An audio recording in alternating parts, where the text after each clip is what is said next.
सभी को सादर जय जिनेन्द्र। मैं विनीता सुराना जेएनएस फैमिली की ओर से वार्तालाप विद मुमुक्षु में आप सबका एक बार फिर तहे दिल से स्वागत करती हूँ। आज हमारे साथ है बहुत ही स्पेशल मुमुक्षु, वो जिनके पास दीक्षा लेने वाले हैं, वो भी एक बहुत बड़े आचार्य हैं और इतनी छोटी उम्र में बाल ब्रह्मचारी होते हुए वो दीक्षा ले रहे हैं। वो और भी उस गच्छ के लिए, उस परंपरा के लिए और पूरे जिन शासन के लिए बहुत ही बड़ी गरिमामय बात है। कहा जाता है कि 9 वर्ष की उम्र में कोई भी व्यक्ति संयम अंगीकार कर सकता है। ठीक उसी प्रकार से आज मुमुक्षु कृष्ण जी के जीवन में भी वही देखने को मिल रहा है। 9 वर्ष की उम्र में कहते हैं ना, पूर्व की साधना आराधना व्यक्ति को उसके सही मार्ग पर और मंजिल पर ले जाती है। तो 9 वर्ष की उम्र में उन्होंने बताया कि वो चेन्नई गुरुकुलम में उन्होंने अध्ययन किया 1 साल, और लॉकडाउन में जैसे बहुत सारे लोगों के लाइफ में कंप्लीट एक बहुत बड़ा ट्रांसफॉर्मेशन आया, positive and negative both ways में।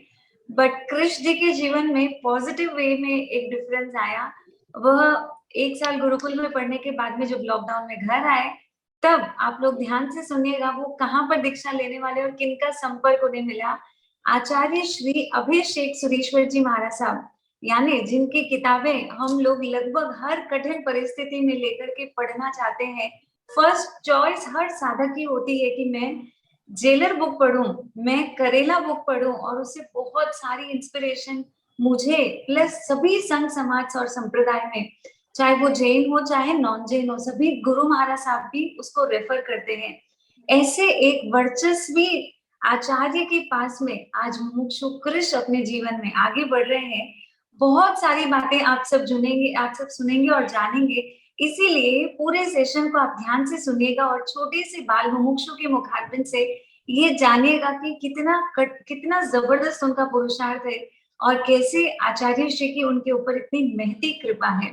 तो बहुत धन्यवाद कृष, आज हमारे साथ जुड़ने के लिए हम बहुत ही ज्यादा ग्रेटफुल है आपको। कृष लगभग 10th मतलब 10 साल के जब थे, जब आप गुरुकुल से तो आ गए थे, उसके बाद में आपकी जर्नी कैसे रही, कैसे आप आचार्य श्री से जुड़े और फिर कैसे आप आगे बढ़े, तो हमारे सभी दर्शक जरूर सुनना चाहेंगे कि 9 वर्ष की उम्र में या 10 वर्ष की उम्र में एक बच्चा संयम के लिए इतना प्रेरित हो गया कि संसार के सभी आकर्षणों को छोड़ दिया आपने। तो क्या रहा आपके मुखारबिंद से हम जानना चाहेंगे। फर्स्ट में तो मैं ना मेरी मम्मी के फोर्स से जी के पास जुड़ा हूँ। यानी कि मेरी मम्मी ने मेरे को एक बार पूछा कि हमारे सोसाइटी में 2 आचार्य भगवंत है, आचार्य श्री नयचंद्र सागर श्री महाराज साहब और आचार्य श्री अजित शेखर श्री ईश्वर जी महाराज साहब। तो फिर मेरे को उन्होंने पूछा कि कौन से महाराज साहब के पास तू जाएगा। तो फिर मैंने बोला वंदन तो मतलब मैं जाऊंगा ही नहीं। तो फिर मेरी मम्मी ने बोला महाराज साहब के पास तो जाना ही पड़ेगा। मैंने बोला मैं नहीं जाने वाला। फिर मेरी मम्मी ने मेरे को एकदम फोर्स करके साहिब जी के पास भेजा। आचार्य श्री अजित शेखर श्रीश्वर जी महाराज साहब के पास मैं गया और आचार्य अजित शेखर श्री महाराज साहब के पास मैंने गाथा की। उस गाथा के कारण थोड़ा अटैचमेंट बढ़ गया और फिर मेरा साहिब जी के साथ आना जाना रोज का शुरू हो गया। ऐसे करके मैं 5-10 दिन साहिब जी के साथ रूटीन हो गया था मेरा कि साहिब जी के पास वंदन करने जाना ही है करके। तो फिर मैंने चालू किया धीरे धीरे। स्टार्टिंग में मेरा मन लग गया। फिर एक बार नौपत जी की होली आई तो साहिब जी ने बोला था कि आपको रोज यहाँ पे प्रतिकोण करने आना है। तो फिर मैंने बोला साहिब जी मैं आऊंगा। फर्स्ट डे में आया, मेरा मन लग गया, धीरे धीरे मेरे को वो भी सेट होने लगा। और फिर लास्ट मतलब साहिब जी का विहार जब नजदीक आया, बैंगलोर जाने वाले थे, विहार नजदीक आया तो मेरे को साहिब जी ने बोला तू मंडिया तक मेरे साथ आना 3 दिन के लिए। मैंने बोला साहिब जी मंडिया तक मैं? तो साहिब जी ने बोला हाँ तेरे को। तो फिर मैंने बोला ठीक है साहिब जी मैं सिर्फ मंडिया तक ही आऊंगा। 3 दिन का विहार था मेरे लिए। और मैंने मेरी मम्मी को बोला साहिब जी ने मेरे को बोला तू मंडिया तक साथ में आ। तो फिर मैं सिर्फ मंडिया तक साथ में जाऊँ? तो मम्मी ने बोला हाँ। ऐसे मेरे पापा को पूछा, पापा ने भी बोला हाँ। तो फिर मैं 3 दिन के लिए गया। पता नहीं गुरुदेव की इतनी कृपा मिल गई, वो 3 दिन मेरे 2.5 साल हो गए। और एकदम उस कृष, आपने कहते हैं ना, behind every successful man there is a woman. तो चाहे वो प्रोफेशनली हो, चाहे वो आज संयम मार्ग पे ही क्यों ना हो, संस्कार का कार्य जो एक माँ कर सकती है, वो दुनिया में कोई दूसरी ताकत नहीं कर सकती है। राइट? तो आपके जीवन में भी ऐसा ही हुआ और धर्म का मार्ग ऐसा ही है, शुरू-शुरू में तो थोड़ा-सा नीरस लगता ही है, क्योंकि वहाँ पे अपने सभी आकर्षण को छोड़ना होता है। बट आपकी मदर ने जो आपकी मम्मी ने जो पुरुषार्थ किया प्लस आपके पूरे परिवार का जो सहयोग मिला है, जो आज हम सब यहाँ पर साक्षात आपको देख रहे हैं। तो कृष आपके जीवन में आपने अभी जैसे बताया कि आप ढाई दिन के लिए गए और आप 3 साल वहीं रह गए। मतलब सभी दर्शक ध्यान से सुनिए 10 साल में वो गए, 3 साल तक अपने पेरेंट्स से दूर रहे। कैन यू जस्ट इमेजिन कि आपके कोई 10 साल का बच्चा आपके बिना कभी खाना भी खाता है क्या? अभी की तो स्थिति ऐसी है कि हर बच्चों को माता-पिता या पेरेंट्स स्पेशली मदर जो होती है, इतना हर चीज़ के लिए उतना पैम्पर करना, उतना ध्यान रखना, उस एक एज में आज इतना छोटा-सा बच्चा बाल मुमुक्षु, आज वो संयम मार्ग पर आगे बढ़ रहे हैं। बहुत बड़े गर्व की बात है कृष। आप आप बहुत सारे लाखों करोड़ों लोगों के लिए एक इंस्पिरेशन हैं। तो कृष जब आप वो 3 साल वहाँ पर रहे, तब क्या आपको कभी भी मन में आया कि मुझे घर जाना चाहिए, मुझे मम्मी-पापा की याद आ रही है?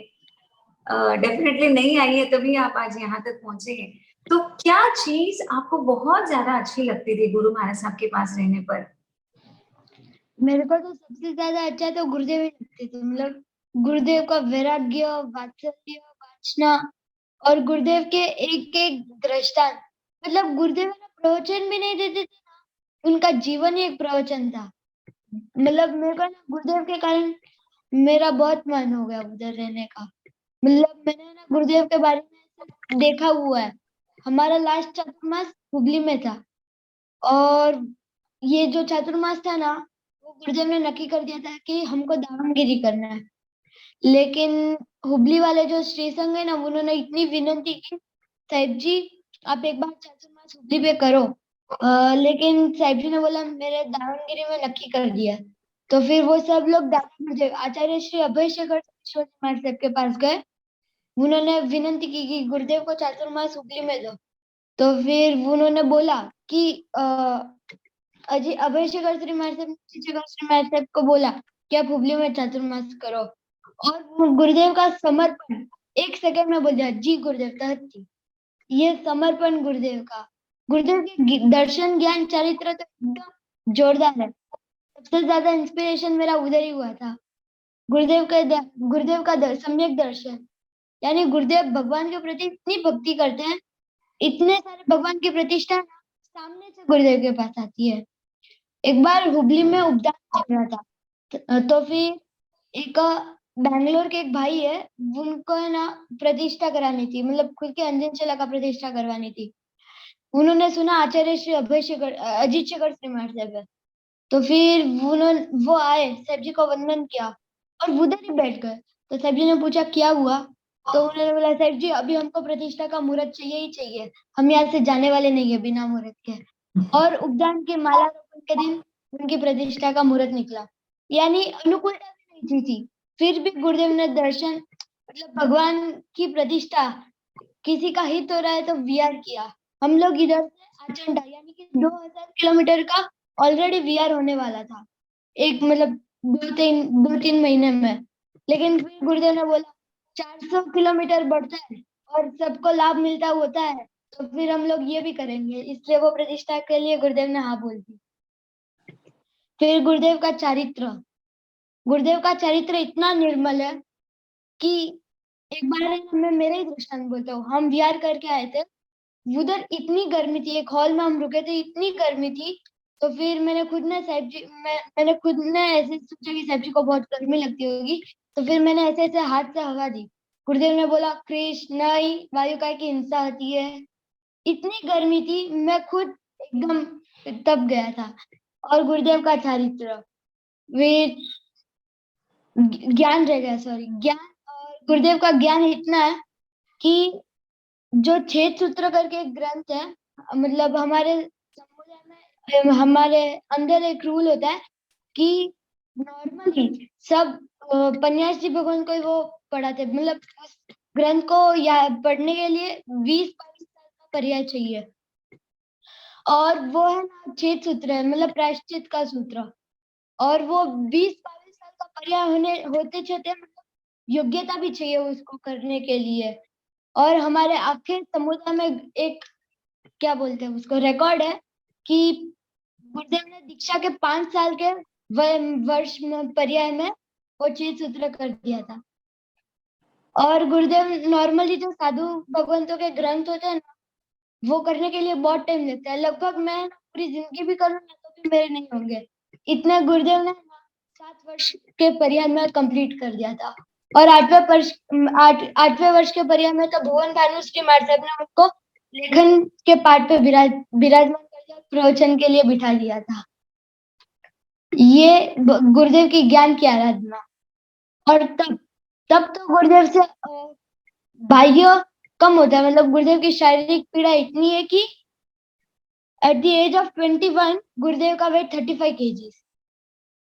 इसलिए गुरुदेव से मतलब जीवन में कभी भी एकाचना पियाचना नहीं, औषध नहीं, विहार नहीं, कुछ नहीं। गुरुदेव का ज्ञान, यानी कि जो छेद सूत्र होते हैं ना, वो हर एक नॉर्मली महात्मा के 20-22 वर्ष के पर्याय में योग्यता हो तो ही मिलता है।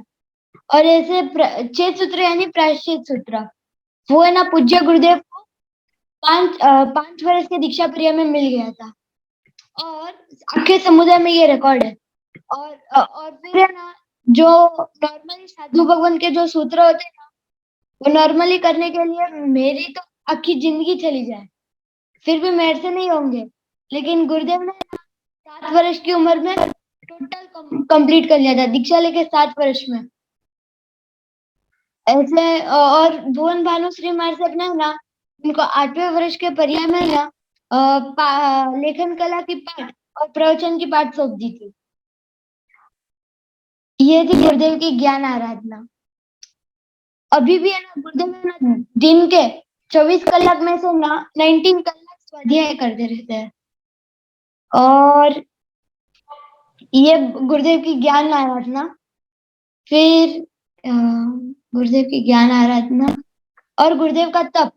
गुरुदेव से तप बहुत कम होता है क्योंकि उनके शरीर में थोड़ी प्रॉब्लम, शारीरिक वेदना बहुत है। एट द एज ऑफ 21 उनका वेट था 35 kg। इसलिए गुरुदेव कुछ पचता नहीं, पेट की कुछ प्रॉब्लम थी, अभी भी चल रही है वो। मतलब कभी एकाचना बियाचना नहीं किया लाइफ में, मतलब एट द एज ऑफ 21 में, कि नहीं होगा मेरे से, मतलब उसके लिए। और 1 किलोमीटर चलते थे ना तो पानी पानी हो जाते थे, यानी बीआरपी कभी नहीं किया। ऐसे में भुवन भानुश्री महाराज साहब ने एक बार कहा कि तेरे को शासन रत्न बनना है, ऐसे गुरुदेव को कहा। गुरुदेव ने 1 सेकंड में तहती कर दिया, जी गुरुदेव। उनको पता था कि मेरे से नहीं होगा, लेकिन अब इतने बड़े महापुरुष भगवान वचन मांग रहे तो देने में क्या है, संभालना उनको ही है, इसलिए तहती बोल दिया। और अभी 45 इयर्स हो गए दीक्षा लेके, एकदम आराम से चल रहा है। और उसमें तब में स्टार्टिंग में जोक्स करने होते हैं, जोक वगैरह होते हैं उत्तराध्ययन के, आचारांक के। तो फिर गुरुदेव को रात को ना संडील जाना पड़ता, मतलब प्रॉब्लम थी पेट की। तो फिर एक बार है ना धर्मजीत श्री महाराज साहब, यानी गुरुदेव के बड़े पापा चाचू महाराज साहब, मतलब धर्मजीत श्री महाराज साहब, उन्होंने ना एक बार रामचंद्र श्री महाराज साहब से बात की और भुवन भानु श्री महाराज साहब से बात की कि इनको जोक स्टार्ट कराना और ये प्रॉब्लम्स होती है। तो फिर रामचंद्र श्री महाराज साहब और भुवन भानु श्री महाराज साहब ने उधर से इतना आशीर्वाद भेजे और कहा कि जोक चालू करो। जोक चालू हुआ, एक भी दिन उसके कारण आलोचना नहीं आई। और जोक होने के बाद में प्रॉब्लम फिर से स्टार्ट हो जाती है, मतलब जोक होता था तब नहीं होती थी, जोक होने के बाद में फिर से स्टार्ट हो जाती थी। ऐसे गुरुदेव को कृपा प्राप्त हुई है।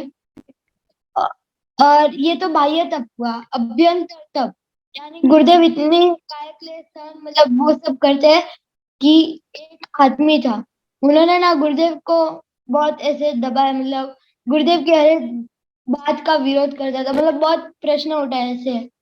और गुरुदेव को पता थे कि वो आदमी मेरे सामने ही है, और गुरुदेव जानते थे भी कि यही है वो आदमी और इसने ही वो सब किया है, सच में वो जानते थे। और फिर वो है ना गुरुदेव को वंदन कर, गुरुदेव का व्यवहार ऐसा जैसे कि एकदम खुद का ही भाई हो ना, जैसे यानी कि भले 5 साल का बच्चा है या 55 साल का बुढ़ा है, सेम सेम व्यवहार। तो गुरुदेव का ये अभ्यंतर था, इसलिए मैं उधर अट्रैक्ट हो गया। आप सब देख सकते हैं कितनी छोटी उम्र में कृष्ण ने जो सारी बातें श्रद्धेय आचार्य श्री अजित शेखर सुरेश्वर जी महाराज साहब के बारे में कही है, कैसा उनका गुरु समर्पण रहा होगा कि ऐसे गुरु के पूरे मतलब उनका पूरा बायोडेटा उन्होंने बता दिया, ज्ञान, दर्शन, चारित्र और तप, और जबरदस्त का उनका अभ्यंतर तप इतनी असाधारण रहते हुए भी हमेशा एक ही चीज उन्होंने अपने जीवन में फॉलो की, वो है शब्द समर्पण का। यानी जब भी उनके गुरुदेव आचार्य अभिषेक सुरेश्वर जी महाराज साहब कुछ भी कहते, कुछ भी ऑर्डर करते, कुछ भी उनको कहते, तो बस तहदी के अलावा कोई शब्द ही नहीं था।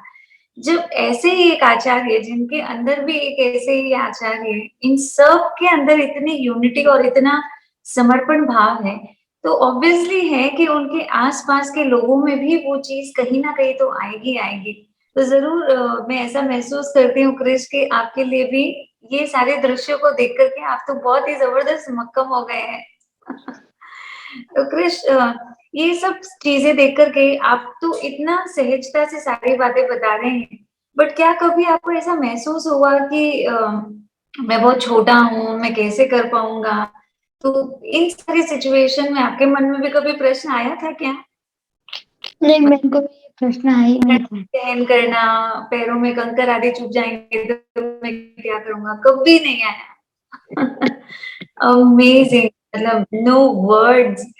आज हम लोग इतने बड़े हो गए ना, मुझे ऐसा लगता है कि जो भी सारे दर्शक भी देख रहे हैं, हम लोग अपनी बुद्धि से बहुत ज्यादा सोचते हैं और कृष हृदय से सोच रहे हैं। इसीलिए आपके जीवन में कभी आपको ये सारी चीजें कठिनाई लगी ही नहीं। तो कृष आपके नहीं, जीवन में सबसे बेस्ट मोमेंट्स क्या लगते हैं जब आप महाराज साहब के पास रहते हैं? तब आपको सबसे अच्छी चीज क्या लगती है वहां पर? मेरे को तो परम पूज्य आचार्य श्री अजित शेखर सुरेश्वर जी महाराज थे अभी। और मेरे को ना गुरुदेव की सोचने की कला, दीर्घ दृष्टि इतनी अच्छी लगती है, मतलब उसके लिए भी मेरे पास दृष्टांत है। एक बार उनके गुरुदेव के एक शिष्य है कृपा शिखर महाराज साहब, वो उनका चातुर्मास नासिक में था। गुरुदेव की दीर्घ दृष्टि इतनी है, वो उनका चातुर्मास था नासिक में, और उनके साथ एक पन्यासी भगवान थे, मतलब वो अलग दूसरे पन्यासी मतलब गुरुदेव के शिष्य नहीं, मतलब दूसरे महाराज साहब के पन्यास जी भगवान थे। दोनों का चातुर्मास प्रवेश का मुहूर्त अलग था। तो फिर पन्यास जी कृपा शिखर महाराज साहब को गुरुदेव ने अलग मुहूर्त दिया था। तो फिर पन्यास जी भगवान ने कृपा शिखर महाराज साहब को कहा कि ये भी मुहूर्त ही है, आप इसमें प्रवेश कर लो, क्योंकि मुहूर्त तो अच्छा ही होता है, चातुर्मास प्रवेश कर लो। तो कृपा शिखर महाराज साहब ने उनकी बात को रखने के लिए उनके साथ प्रवेश किया। और ये बात गुरुदेव को पता चली, मतलब उस प्रवेश मुहूर्त में प्रवेश नहीं किया गुरुदेव के, उनको दुख लगा। वो जो चातुर्मास था ना, उनका पूरा बीमारी भी मतलब सुस्त में चले गया। फिर मतलब ये गुरुदेव की दिक्कत थी कि इस मुहूर्त पे अगर ये महात्मा प्रवेश करेंगे ना, तो इस चातुर्मास में विघ्न नहीं आएंगे। लेकिन थोड़ा ऐसे हो गया, ये तबीयत बिगड़ गई। ये गुरुदेव की दीर्घ दृष्टि, इसके कारण भी मतलब गुरुदेव की सोचने की कला एकदम अलग ही है। हम जिधर नहीं पहुंच पाते ना, उससे 1000 कदम आगे गुरुदेव पहुंच जाते हैं। आपने बहुत बहुत सही बताया बेटा कि उनका ज्ञान, जो भी गुरु भगवंत होते हैं, उनका ज्ञान, दर्शन, चारित्र का बल ही इतना होता है, संयम का ही इतना बल होता है कि हर चीज होने से पहले ही उनको आभास होना शुरू हो जाता है। बट बहुत बिरले होते हैं, जैसे आपके जैसे पात्र होते हैं, उन्हीं को वो गढ़ते हैं। तो आपने डेफिनेटली पूर्व भाव में इतनी संयम की आराधना की होगी, इतनी शुद्धता से व्रतों का पालन किया होगा, तब जाकर के आज आपके लिए संयम it's like just a cake walk. मतलब इतना इजी है आपको बोलना, और हमें आप जीने पे जाने वाले हैं। तो मैं सभी अपने दर्शकों से भी निवेदन करना चाहूंगी कि जरूर जरूर जरूर ऐसे मुमुक्षुओं के तो दर्शन, ऐसे मुमुक्षुओं की दृष्टि भी हमारे जीवन पे पड़ जाए, तो भी हमारे जीवन का कल्याण हो जाए। मतलब जो आपके अंदर जो चारित्र के प्रति जो बल है, जो एनर्जी है, जो कह सकती हूँ कि संसार का कोई आकर्षण नहीं है आपके जीवन में, कुछ नहीं, बस हर टाइम आपके चेहरे पे, आपके स्वरों में एक ही मात्र स्वर है कि मुझे गुरु भगवंतों का ही सानिध्य चाहिए। तो कृष आपके जैसे बहुत सारे छोटे-छोटे बच्चे भी नवयुवान या छोटी उम्र के बच्चे भी इंटरव्यू देख रहे होंगे। तो उन लोगों के लिए और हम सभी लोगों के लिए आप क्या एक मैसेज शेयर करना चाहेंगे? क्योंकि इस उम्र में बाकी सब लोग तो संसार की बाकी सारी चीज़ें कर रहे होंगे। तो आप सभी के लिए कुछ एक मैसेज दें। हाँ, मैं आप सभी को ये मतलब मैं सबको एक ये बात कहना चाहता हूँ कि गुरुदेव और माता-पिता को पूर्ण समर्पित हो जाए। कुछ भी बात हो ना गुरुदेव को बता देनी मतलब गुरुदेव जो हमको बोलते हैं ना कि तू ये इस टाइम पे ये कर। अगर हम नहीं करते ना वो तो फिर अ, हमको नहीं पता चलता कि हम लोगों ने गलत कर दिया है। लेकिन वो आगे जाके इतना गलत हो जाता है कि फिर हम लोगों को पता चलता है कि मैंने ये किया होता, गुरुदेव की बात मानी होती तो मेरे साथ एकदम अच्छा हो जाता था। और फिर बाद में पछताना नहीं पड़ता है कि यार मैंने गुरुदेव की बात नहीं मानी। गुरुदेव की एक बात मान लेते ना तो हम जो सोच नहीं सकते ना वो भी हमारे जीवन में आ जाता है। जैसे मैंने ना गुरुदेव की बात मानी होगी मतलब मानी होगी इसलिए ना मैंने सोचा नहीं था कि मेरा दीक्षा का मुहूर्त निकल सकता है। गुरुदेव की इतनी कृपा हुई कि मेरा मुहूर्त भी निकल गया। ये जो मेरी मुहूर्त की बात थी ना मैंने सिर्फ गुरुदेव को बोला था कि गुरुदेव मुझे मेरा मुहूर्त निकालना है। साहब जी आप बोलो ना मैं दीक्षा के लिए तैयार हूँ साहब जी तू तैयार है साहब जी मेरे को मुहूर्त निकालना है। ऐसे मैंने साहब जी को बोला। मैंने ना मेरे घर में एक बार भी ऐसे नहीं कहा कि मेरी मुझे दीक्षा लेनी है करके। तो एक बार मुझे मेरे गुरुदेव ने पापा को परमिशन कराने बुलाया। पापा गए और दूसरे तीसरे दिन पापा को साहब जी ने बुलाया ये रेडी है इसका मुहूर्त निकाल दो। मैंने सोचा नहीं था कि मैं गुरुदेव की इतनी सी बात मान लेता हूँ ना तो मैं दीक्षा के लिए तैयार भी हो गया और मेरा मुहूर्त भी निकल गया।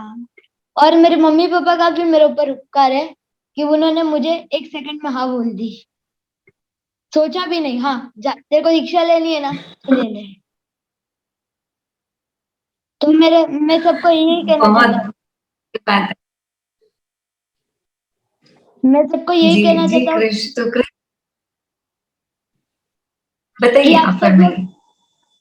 मैं सबको यही कहना चाहता हूँ कि हमारे ऊपर कोई ना कोई तो होने चाहिए। गुरुदेव होने ही चाहिए सबके।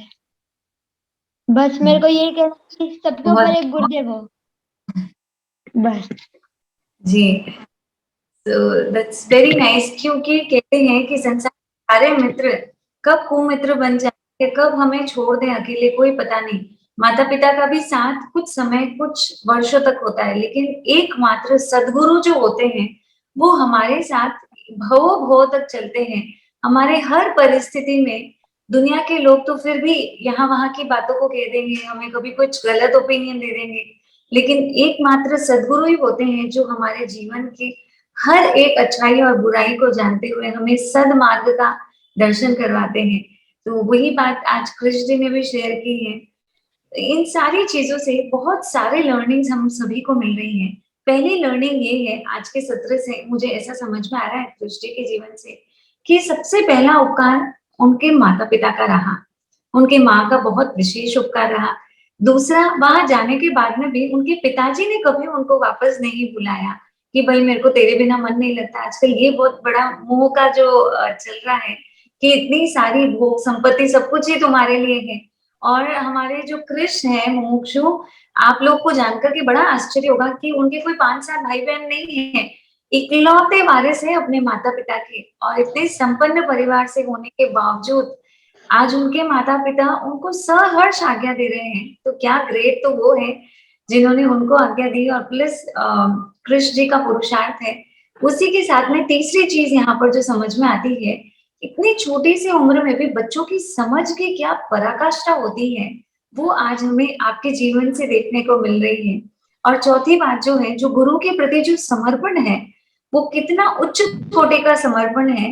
वास्तव में सभी के लिए बहुत बड़ी प्रेरणादायक बात आज आपके साथ आपके द्वारा हम सबको जानने को मिल रही है कृष जी। तो मैं चाहती हूँ और मैं प्रार्थना करती हूँ कि आपके भीतर की भक्ति, आपके भीतर का समर्पण और बहुत उच्च कोटि का बने। सेम आप अपने आचार्य भगवंतों के जैसे जिन शासन का वर्चस्व फैलाएँ, खूब आत्मार्थी बने, खूब आगे बढ़े और संसार में सभी जीवों को तारणहार बने। ऐसी शुभकामना, ऐसी मंगल भावना आपके लिए तहे दिल से हमारी पूरी जैन की ओर से। बहुत-बहुत धन्यवाद कृष जी। और हमारे सभी दर्शकों से भी मैं कहना चाहूँगी इसी प्रकार निरंतर लाइव इंटरव्यू सभी मुमुक्षुओं के और जैनिज़्म के रिलेटेड बहुत सारे इंटरेस्टिंग वीडियोज़ निरंतर हमारे चैनल पर आते रहते हैं। प्लस एवरी सैटरडे हमारा लाइव सेशन होता है, जो अभी उत्तराध्ययन सूत्र के ऊपर चल रहा है, तो आप ज़रूर जुड़ें और अपनी आत्मा को और धर्म के प्रति अभिमुख बनाएँ। जो भगवान की जो आराधना है, भगवान ने जो हमारे लिए जो मैसेजेस दिए हैं, उनको जानें और हम भी अपने जीवन में अग्रसर हों। इसी के साथ जिन शासन के विपरीत अगर कुछ भी कहने में आए तो बारंबार मिच्छामि दुक्कडम और सभी को सादर जय जिनेंद्र और बहुत धन्यवाद।